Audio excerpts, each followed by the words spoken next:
Tempura.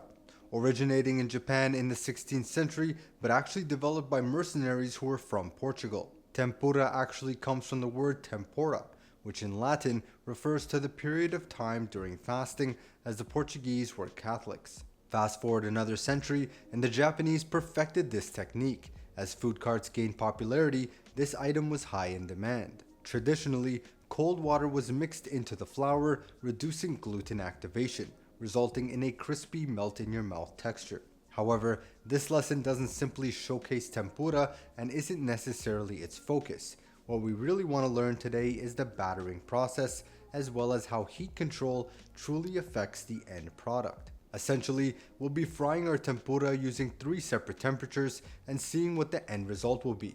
So without diving any further, let's get started. So here we have our sliced squid, consisting of the mantle and tentacles. I'm going to quickly pat this dry with a paper towel.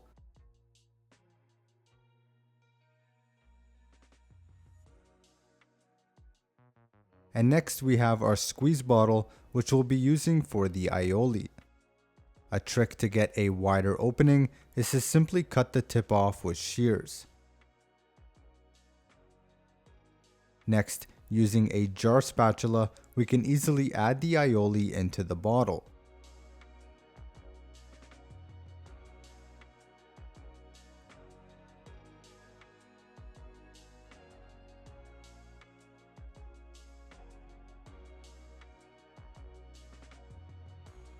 Wipe the edge when finished, and we're all set.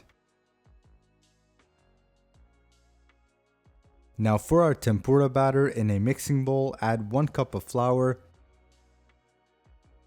and a half teaspoon of salt. We'll then whisk to combine.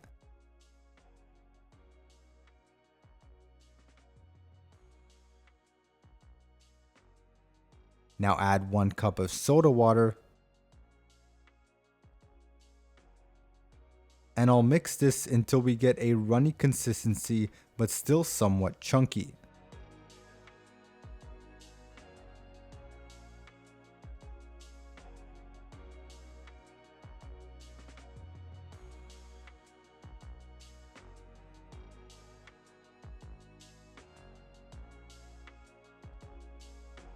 I'll test with my fingers,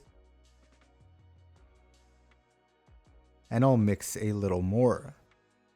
What we really want to avoid here is overmixing, which will strengthen the gluten and defeat the purpose of having a light, crispy batter.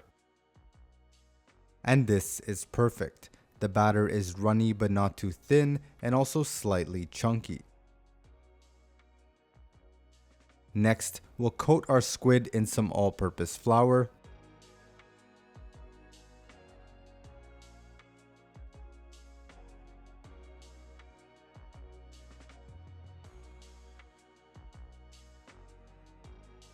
We'll then get some neutral oil in a brazier, heated to 350 degrees Fahrenheit.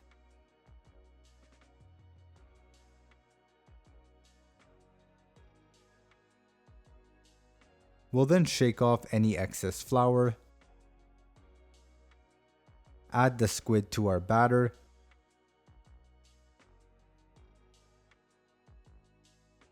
then slap it against the sides of the bowl to remove any excess. Then we'll place it into our oil. If you want those infamous jagged edges on your tempura, you can drip some of the batter into the oil with the tips of your fingers. Essentially, it'll stick to the ingredient and create that bubbled surface that some people love.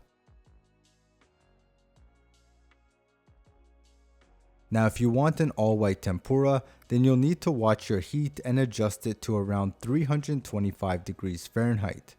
If you want a little bit of color, then maintain a temperature of 350 degrees, and if you're shooting for golden brown, then you're looking at 375 degrees. Once we achieve the color we're looking for, remove from the pot with a spider and place onto a tray lined with a paper towel.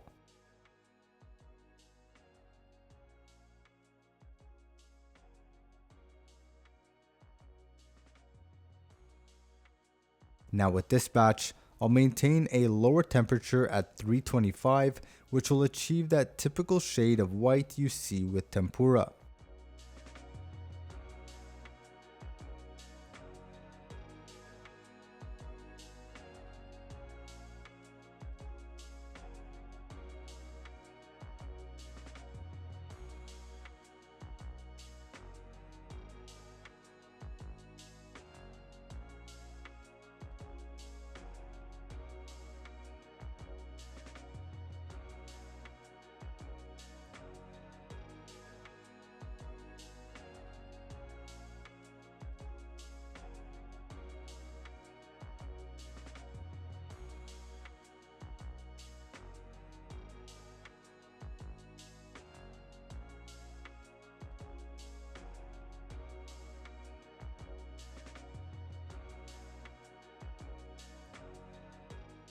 Now for the last batch, I want a temperature of around 375 degrees for a nice golden brown.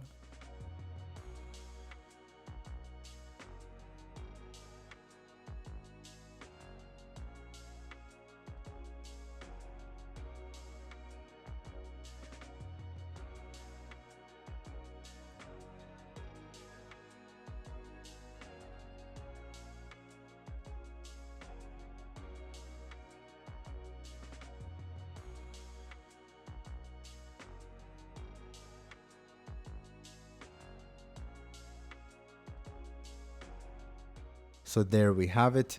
Here's our squid tempura at 325 degrees, 350 degrees for a little bit of color, and golden brown at 375.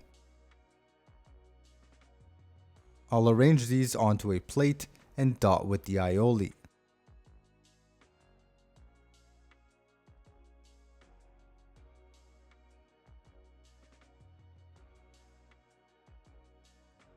And these tempura were super light and crispy, melting in the mouth, but it was definitely missing lemon juice, which you could never go wrong when it comes to seafood.